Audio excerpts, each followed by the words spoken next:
of visible political positions, and secondly, they consider, if you consider a community as a vote, not as a community as a life universe, community as a community which requires a development in real sense. So in India, what is happening and what happened after freedom, that we consider this minority community as a vote bank.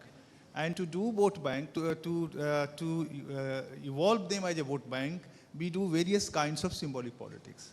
And in that process, the real substantial development of the community is goes to backward, to the back side of the developmental story. And that is happening in India.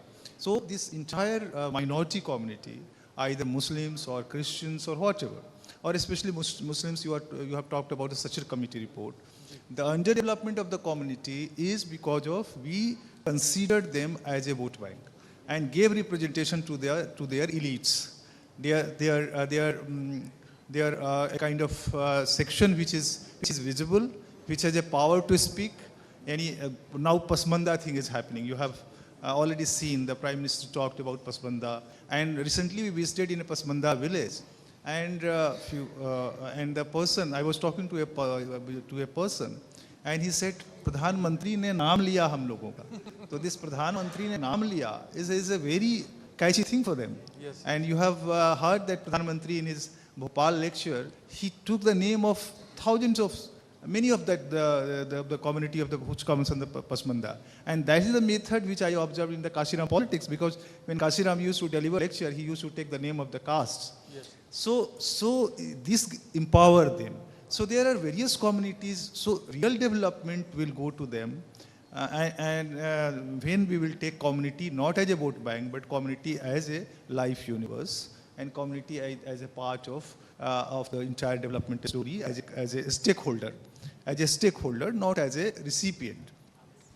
And here what is happening in India, that's why the entire inclusion, entire representation is turning as appeasement, because we are treating them as a vote bank. That happens. You see the politics of various political parties, the way they give tickets to these communities. No, Sayyid Sahab को दे देना है, इनको दे देना है, मुस्लिम होना चाहिए. They don't even know कि वो मुस्लिम में भी कौन है, किसको हम टिकट देने जा रहे हैं, और दलित में भी कौन है जिसको हम टिकट देने जा रहे हैं. So they give the tickets, and they thought that community is for us and we will get the vote. So I think it's something we need to ponder over it, that actually it is not benefiting the community. It's just a kind of slogan, a jumla in that sense. Dr. Aishwarya Pandit, you have studied in a very academic sense. Do you think that framers of our constitution, they also made some kind of, I would say, there was an oversight of framing of Article 21, Article 30, and of course Article 370, which has been removed now, that gave a kind of opportunity for political parties to do this politics of appeasement? I think we have to look at the colonial legacy here, and that has an overwhelming kind of influence on this.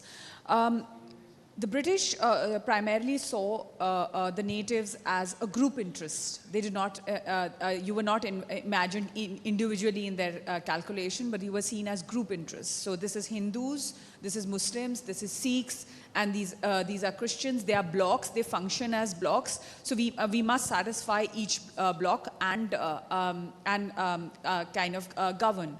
So over a period of time, what actually happened was, while framing the constitution, a lot of that which was viewing the population of the subcontinent as blocks was more or less observed by the constitution drafters. So there were no individual interests that were imagined. There were community interests they were imagined, as Badri Narayan has articulated. You were imagined as a Rajput, a Zamindar, a Dalit, a Kurmi, this. You were identified in terms of a larger community. So individual interests were sidelined. The second aspect became is, and which he's rightly pointed out, is because they were identified as